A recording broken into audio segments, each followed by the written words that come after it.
Good evening students. Last class में हम लोगों ने लिविंग बर्ड पढ़ लिया था।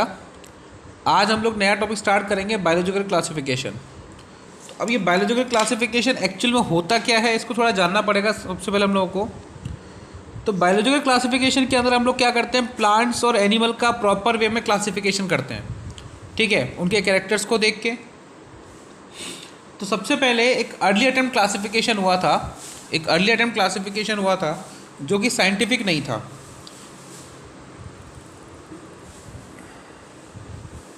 फर्स्ट क्लासिफिकेशन हुआ था जो कि नॉन साइंटिफिक था।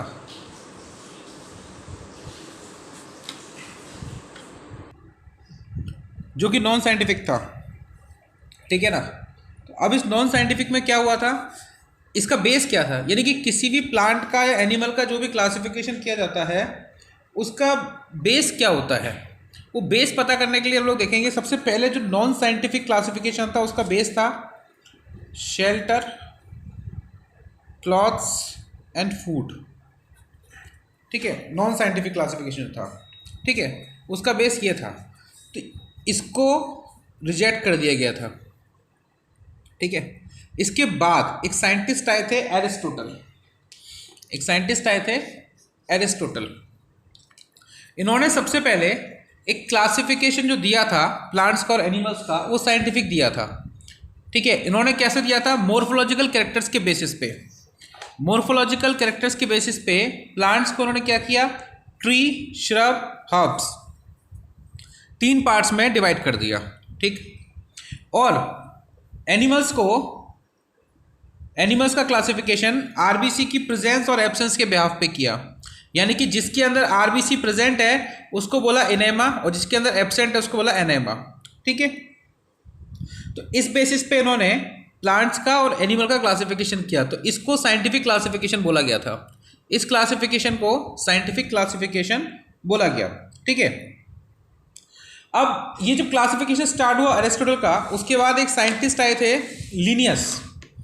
लीनियस ने क्या किया, 2 किंगडम सिस्टम स्टार्ट किया। सबसे पहले 2 किंगडम सिस्टम स्टार्ट किया किस बेसिस पे, लीनियस नाम का जो साइंटिस्ट आया था इसने 2 किंगडम सिस्टम स्टार्ट किया। किस बेसिस पे, प्लांट के अंदर सेल वॉल प्रेजेंट है या एब्सेंट है उस बेसिस पे। यानी कि सबसे पहले 2 किंगडम सिस्टम किस बेसिस पे था, सेल वॉल प्रेजेंट और एब्सेंट। मैं जो आपको बता रहा हूं अभी ये सारा का सारा नोट्स मैं ग्रुप पे शेयर कर दूंगा। अभी केवल बात सुनते चलो, देखते चलो, समझते चलो। 2 किंगडम क्लासिफिकेशन का बेस क्या था, सेल वॉल। यहां से ये क्वेश्चन पूछे जाते हैं, मतलब कौन सा क्लासिफिकेशन किस तरीके से आया, क्या उसका बेस है, ये क्वेश्चन एग्जाम में आता है, ठीक है। तो ध्यान से सुनना। 2 किंगडम क्लासिफिकेशन कौन दिया था कौन, लीनियस।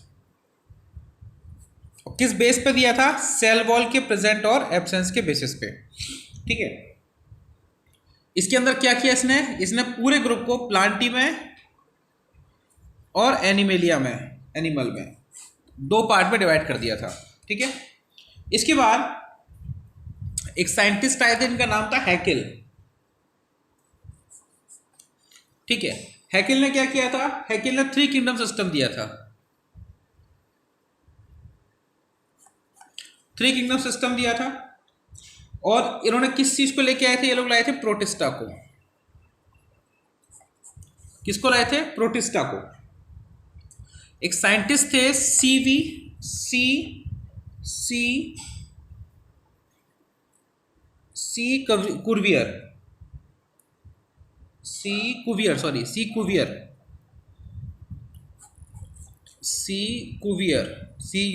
CUVIER।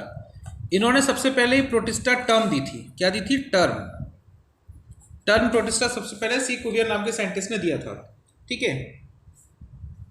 और प्रोटिस्टा जो ग्रुप था लिविंग ऑर्गेनिज्म का, इनके पास क्या था, इनके पास टिश्यू एब्सेंट थे। इनके पास क्या थे, एब्सेंट ऑफ टिश्यूज, यानी कि इनके पास टिश्यू एब्सेंट थे। इस ग्रुप के पास टिश्यू एब्सेंट थे, ठीक है। इसके बाद इसमें टर्म आती है आगे, देखिए बताता हूं।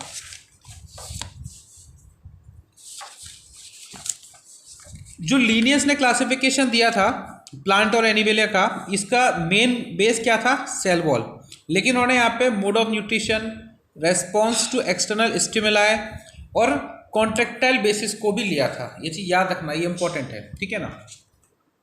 देन इसके बाद 3 किंगडम क्लासिफिकेशन दिया था हैकेल ने, बता दिया मैंने आपको। नेक्स्ट आते हैं 4 किंगडम क्लासिफिकेशन। अब आता है 4 किंगडम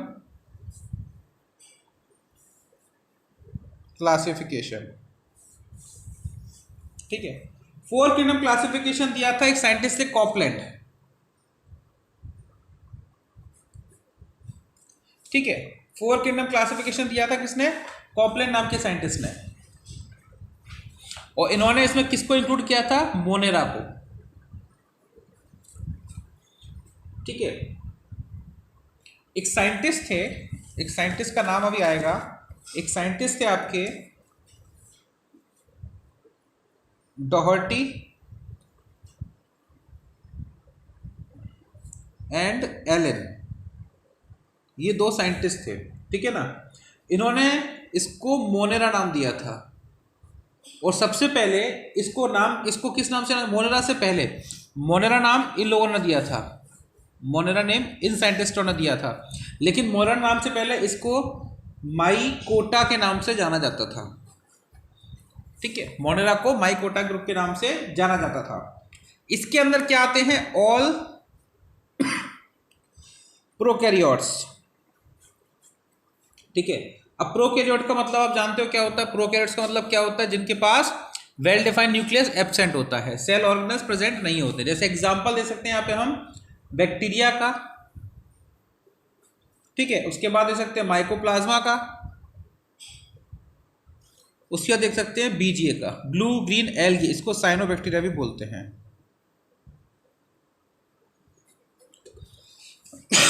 तो ये सिस्टम था 4 किंगडम क्लासिफिकेशन का, ठीक है। अब इसके बाद एक नया सिस्टम आया।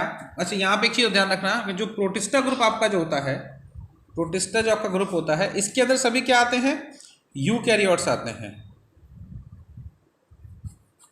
ठीक है। इसके अंदर क्या आते हैं, सभी यूकैरियोट्स आते हैं। तो जैसे आप एग्जांपल दे सकते हो, इसके अंदर आप दे सकते हो brown algae, red algae, fungi और प्रोटोजोन्स।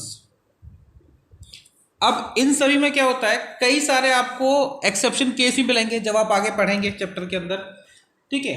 तो ये तो आपका हो गया कॉपलैंड का 4 किंगडम क्लासिफिकेशन। अब लास्ट में एक साइंटिस्ट आए थे जिनका नाम था R.H. विटेकर।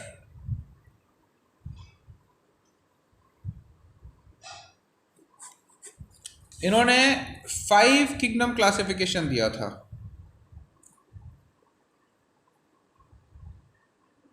इसी को हम लोग पढ़ते हैं, 5 किंगडम क्लासिफिकेशन को ही हम लोग पढ़ते हैं। अब इस किंगडम में क्या था,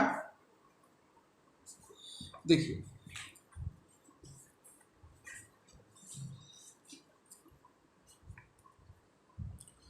फाइव किंगडम क्लासिफिकेशन के अंदर आपका आया फंगाई।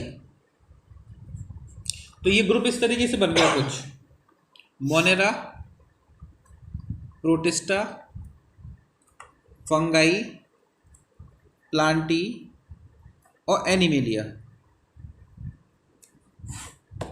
ठीक है। अब ये जो 5 किंगडम क्लासिफिकेशन ग्रुप बना, इस ग्रुप में क्या क्या कैरेक्टर्स थे, किस बेसिस पे क्लासिफिकेशन किया गया था, वो हम लोग देखेंगे अब यहाँ पे।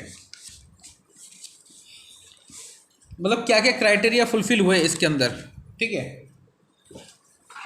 तो सबसे पहले अगर देखें, इसमें देखा गया था सेल का टाइप, सेल का टाइप कि सेल किस तरीके से है, यानी कि प्रोकैरियोटिक है कि यूकैरियोटिक है, ठीक है। उसके बाद देखा गया सेल वॉल, फिर देखा गया न्यूक्लियर मेम्ब्रेन, फिर देखा गया बॉडी ऑर्गेनाइजेशन, फिर देखा गया mode of nutrition. In characters के बिहाफ पे ये कंप्लीट 5 किंगडम क्लासिफिकेशन बना, और यहाँ पे कुछ कैरेक्टर्स और देखे गए थे। जैसे उसका देखा गया था रिप्रोडक्शन कैसा होता है, mode of reproduction, phylogeny. Phylogeny का मतलब पता है? फाइलोजेनी का मतलब होता है कि किसी भी ऑर्गेनिज्म का इवोल्यूशनरी रिलेशनशिप पता करना। यानी कि कोई भी ऑर्गेनिज्म डिस्कवर किया, सपोज कीजिए एक्स ऑर्गेनिज्म है, इसको डिस्कवर किए हैं, तो इसका इवोल्यूशन पॉइंट क्या था, यानी कि ये कहाँ से इवॉल्व हुआ है, उसको बोलते हैं फाइलोजेनेटिक रिलेशनशिप। तो ये कैरेक्टर से जिसके बिहाफ पे 5 किंगडम क्लासिफिकेशन पूरा बना, ठीक है। अब 5 किंगडम क्लासिफिकेशन का एक ब्रीफ, पूरे 5 किंगडम्स का एक ब्रीफ दे रखा है, जो मैं आपको इस फ्लो चार्ट के थ्रू दिखाना चाहूँगा। देखो फ्लो चार्ट, ठीक है। ये फ्लो चार्ट में दे रखा है कि characters 5 kingdom, cell type, monera कैसे होते हैं, ये याद करने का एक सिंपल तरीका भी है। मोनेरा प्रोकैरियोट्स होते हैं, प्रोटिस्टा से लेके एनिमलिया सब यूकैरियोट्स होते हैं। सेल वॉल मोनेरा के अंदर कैसी होती है, पॉलीसेकेराइड्स प्लस अमीनो एसिड की बनी होती है, ठीक है। प्रोटिस्टा में किसी में प्रेजेंट होती है, किसी में प्रेजेंट नहीं होती है। फंगाई के अंदर विदाउट सेलुलोज की होती है, यानी कि किसकी बनी होती है, काइटिन की बनी होती है, काइटिन की बनी होती है, ठीक है। प्लांट्स के अंदर सेलुलोज की बनी होती है, और एनिमेलिया के अंदर सेल वॉल एब्सेंट होती है। न्यूक्लियर मेम्ब्रेन मोनेरा की अगर बात करें तो प्रोकैरियोटिक है, तो यहाँ पे एब्सेंट होगा। प्रोटिस्टा के अंदर प्रेजेंट होगा क्योंकि यूकैरियोटिक है, तो जितने भी यूकैरियोट्स हैं उन सभी के अंदर न्यूक्लियर मेम्ब्रेन क्या होगी, प्रेजेंट होगी। कॉमन सेंस का बात है ये। बॉडी ऑर्गेनाइजेशन का देखिए तो मोनेरा कैसा है, प्रोकैरियोट्स है, यूनिसेलुलर है, सेलुलर टाइप का रहेगा। प्रोटिस्टा भी सिंगल सेल वाले होते हैं, सेलुलर रहेगा। फंगाई मल्टी सेलुलर और लूज टिश्यू प्रेजेंट होते हैं। प्लांटी और डेवलप हो गया तो टिश्यू ऑर्गन दोनों टाइप का मिलेगा। और एनिमेलिया टिश्यू और ऑर्गन और ऑर्गन सिस्टम, यानी कि इनका बॉडी ऑर्गेनाइजेशन वेल डेवलप होता है देन अदर, ठीक है। अब अगर हम बात करें मोनेरा के अंदर मोड ऑफ न्यूट्रिशन की, तो मोड ऑफ न्यूट्रिशन मोनेरा के अंदर कैसा होता है, ऑटोट्रॉपिक भी होता है, ठीक है, फोटोसिंथेटिक टाइप का भी होता है, हेटरोट्रॉपिक भी होता है, सेप्रोफाइट भी होता है, पैरासाइट भी होता है, और कीमोसिंथेटिक भी होता है। तो इन सभी के टर्म्स का मतलब पता है आपको, ये हम लोग डिटेल में पढ़ेंगे इस चैप्टर में आगे, जब मोनेरा करके कि फाइलम पढ़ेंगे तब तो उसके बाद पढ़ेंगे किंगडम के साथ। फिर आता है प्रोटिस्टा। प्रोटिस्टा के अंदर ऑटोट्रॉपिक और हेटरोट्रॉपिक दोनों तरीके से न्यूट्रिशन होता है। फंगाई ओनली और ओनली हेटरोट्रॉपिक होता है। प्लांटी ऑटोट्रॉपिक होता है। एनिमेलिया हेटरोट्रॉपिक, होलोजोइक और सेप्रोफाइटिक होता है। तो ये एक फ्लो चार्ट है, इन सभी का मीन्स दे रखा है किसके अंदर न्यूट्रिशन कैसे होता है, ठीक है। अब इन सभी फ्लो चार्ट के अंदर जो भी चीज़ें दे रखी है वो हम लोग एक एक करके स्टेप बाय स्टेप इस चैप्टर में डिटेलिंग में जानेंगे, क्योंकि इनके अंदर बहुत सारा सिस्टम दे रखा है। अब 5 किंगडम क्लासिफिकेशन हम लोगों ने पढ़ लिया, लेकिन इसके बाद एक साइंटिस्ट आए थे जिनका नाम था कार्ल वूस, ये देख सकते हैं कार्ल वूस, ठीक है।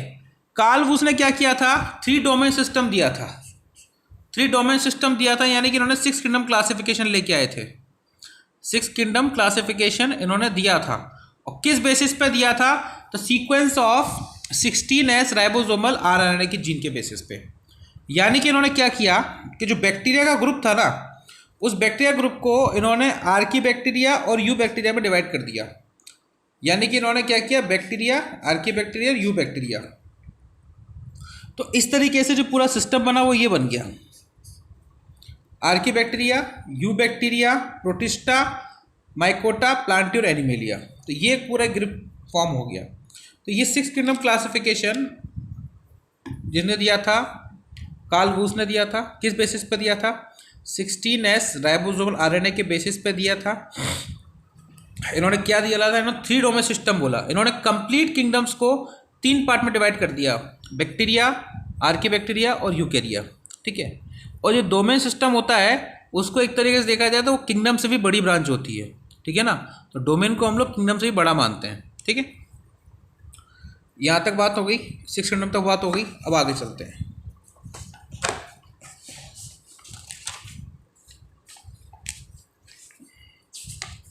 अब सबसे पहले आपके बारे में तो देखेंगे हम लोग, मोनेरा के बारे में जानेंगे कि मोनेरा एक्चुअल में क्या है, क्या क्या चीज़ें प्रेजेंट होती हैं।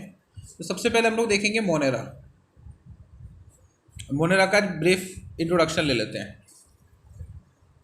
तो मोनेरा के अंदर आपको पता है कि इसके अंदर क्या आते हैं, सभी के सभी प्रोकैरियोट्स आते हैं। ठीक है, अगर मोनेरा का बात करें तो सबसे पहले इसकी अगर सेल देखें तो कैसी है, प्रोकैरियोटिक। सेल वॉल देखें तो किसकी बनी होती है इसकी, polysaccharide plus amino acids. Nuclear membrane absent होती है। बॉडी ऑर्गेनाइजेशन सेलुलर टाइप का होता है जो आपको बता दिया। Mode of nutrition autotrophic heterotrophic, जो फ्लो चार्ट में बताया था आपको मैंने।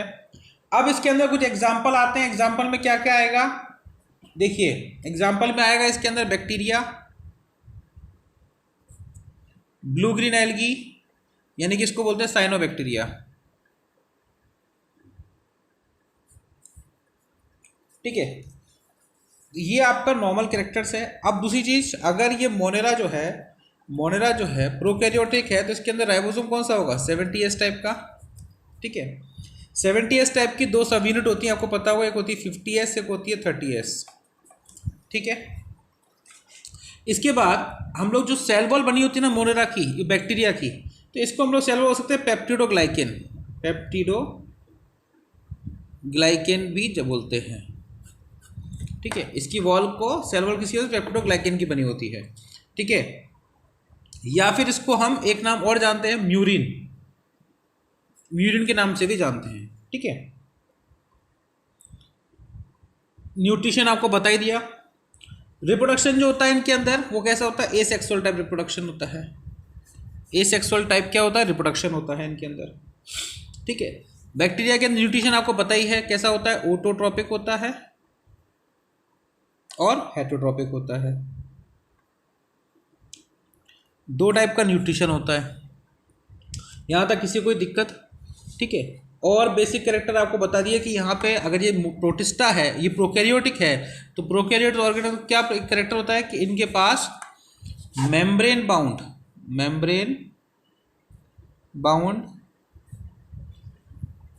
ऑर्गेनल्स एब्सेंट होते हैं। मेम्ब्रेन बाउंड ऑर्गेनल्स क्या होते हैं, एब्सेंट होते हैं इनके पास। ठीक है, तो यहाँ तक की सारी कहानी होने के बाद अब हम लोग देखेंगे कि भाई इनकी क्या होती है ना, जो मोनेरा के अंदर जब हम बैक्टीरिया का स्टडी करते हैं तो बैक्टीरिया जो होते हैं उनकी कुछ शेप और साइज़ भी होती है। ठीक है, उनकी कुछ शेप और साइज़ होती है, और शेप के कारण उनको उन डिफरेंट नाम से जाना जाता है और उनका एग्जाम्पल होता है। तो ये हम लोग अभी अगला टॉपिक स्टार्ट करेंगे। तो अगला टॉपिक क्या है, शेप एंड साइज।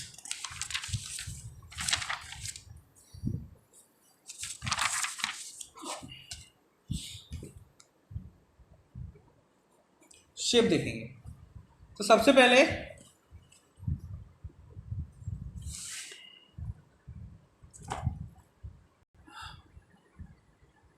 हाँ, तो अब शेप के बारे में देख रहे हैं। सबसे पहले हम लोग देखेंगे, एक पहला इसमें टाइप आता है कोकाई टाइप का, COCCUS,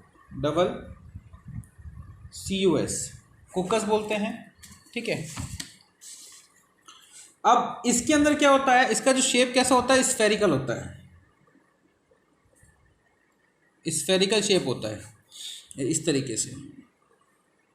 ठीक है, इसका एग्जाम्पल होता है कोकाई, ये इसका एग्जाम्पल होता है। ठीक है, पहला टाइप हो गया ये। दूसरा रॉड शेप्ड होते हैं। रॉड शेप में आपका आता है बेसिलस। ठीक है, ये किस तरीके से होते हैं, इस तरीके से, इस तरीके से। ठीक है, ये इसका एग्जाम्पल हो गया। तीसरा आता है आपका कॉमा शेप्ड।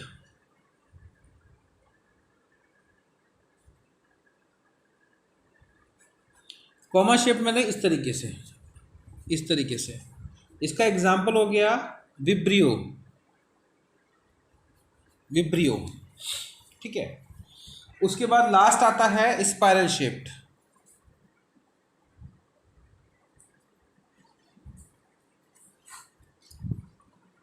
स्पाइरल शेप में आपका आ गया, स्पाइरल जैसे दिखते हैं, इसका एग्जांपल होगा स्पाइरेला, SPIRILL, स्पाइरेला। ठीक है, ये इसका एग्जांपल हो गया। स्पाइरल शेप यानी कि इस तरीके से, ये इसके फ्लैजेला लगे होते हैं इसके पास। ठीक है, तो ये इनकी हो गई शेप्स। ठीक है, शेप्स के बाद मेन पार्ट अब ये इसका ख़त्म हो गया। ठीक है, यहाँ तक होने के बाद अब हम लोग का नेक्स्ट क्लास में हम लोग स्टार्ट करेंगे इसका क्या, न्यूट्रिशन वाला पार्ट।